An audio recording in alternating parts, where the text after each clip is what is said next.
Esa dictadura del proletariado que se practicó en todos los países socialistas europeos y en algunos de Asia y en el caso de Latinoamérica, de Cuba, esa dictadura del proletariado terminó siendo una dictadura sobre el proletariado. No fue una dictadura del proletariado sobre los antiguos burgueses para imponer la nueva sociedad, la sociedad sin clases, sino que terminó siendo una dictadura sobre el proletariado, que terminó sojuzgando, maltratando, limitando, conculcando las libertades del proletariado. Eso es un valor muy importante o un antivalor muy importante que dibuja un poco lo que fue el socialismo del siglo XX. La necesidad de imponer, de acuerdo a lo que había planteado Lenin en un libro muy importante de él que se llamaba ¿Qué hacer?, la necesidad de implantar la dictadura del proletariado. La noción de partido único, ya la dijimos que era muy importante. La ideologización compulsiva.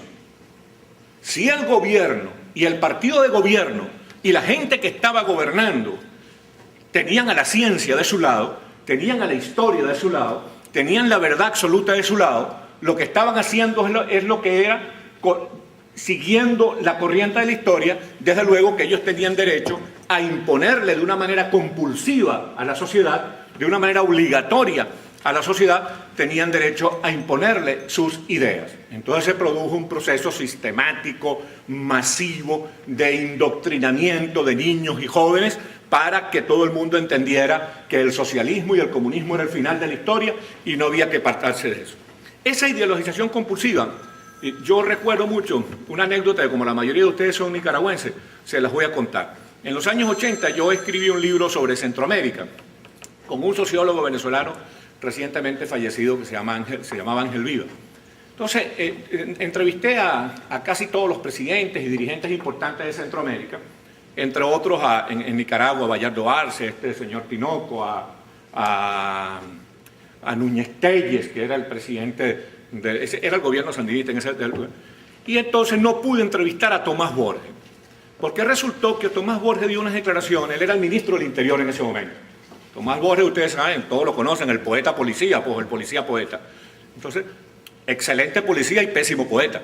Entonces, Tomás Borges había dado unas declaraciones diciendo que la historia de la independencia, de las libertades en Latinoamérica había comenzado con Fidel Castro. Entonces, él tenía un asistente venezolano, yo no sé si tú lo recuerdas, Horacio Osvaldo, que era el periodista Freddy Balzán, gran amigo mío. Exacto. Freddy era gran pana mío allá de Venezuela, habíamos trabajado mucho. Entonces, en ese momento, Freddy era una especie de asistente, de asesor especial de Tomás Borges. Entonces, en el hotel de Managua, ¿cómo se llama?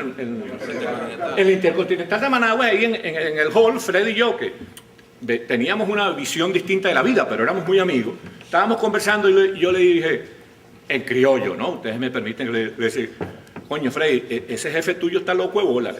¿Cómo va a decir que la historia de la independencia de Latinoamérica comienza con Fidel Castro?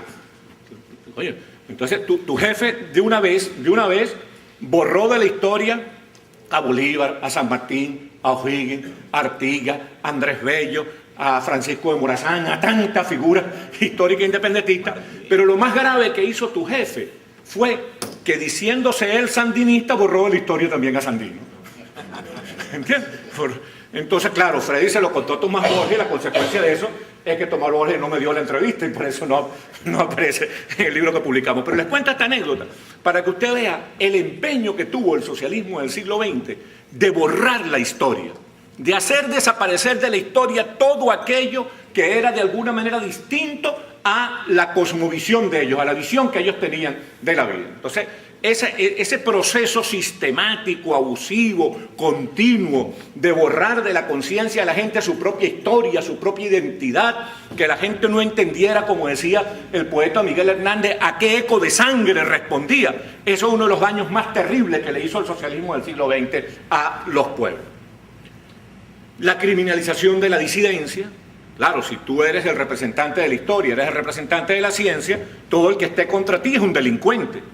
Entonces, todo el que de alguna manera quería hacer oposición a aquella visión totalitaria, a aquella visión absolutamente excluyente de la vida, entonces era tratado como un delincuente, era tratado como un forajido.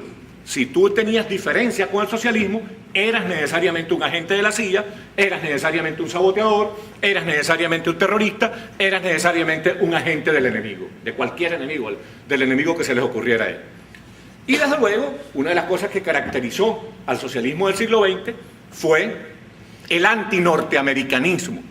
Y era lógico, se estaba en un momento de lo que se llamó la Guerra Fría, es decir, una gran competencia por el liderazgo y la supremacía mundial entre lo que se llamaba la Unión de Repúblicas Socialistas Soviéticas, hoy en día Rusia, y los Estados Unidos de Norteamérica. Entonces, claro, los que adherían al pensamiento llamado revolucionario tenían que ser necesariamente antinorteamericanos porque Norteamérica era la contraparte. Entonces era muy lógico. Y desde luego, el centro del socialismo del siglo XX, el centro específico, concreto del socialismo del siglo XX, era eso que se llamó, esa entidad que se llamó la Unión de Repúblicas Socialistas Soviéticas, ¿verdad? Desde donde se dirigía toda la estrategia del comunismo mundial. No se podía ser comunista si no eras obediente a la Unión Soviética. Y se llegó en ese extremo de exigencia de obediencia que el propio Che Guevara, ese gran canalla celebrado, entre otras cosas, por la prensa capitalista, fue sacado del sistema comunista y enviado a que lo mataran en Bolivia, precisamente porque en un momento dado llegó a tener posiciones críticas con la Unión Soviética. Eso nos da una idea después de cómo para ellos la obediencia a la Unión Soviética, la incondicionalidad a la Unión Soviética, la obsecuencia frente a la Unión Soviética era una cuestión de vida o muerte. Eso fue el socialismo del siglo XX.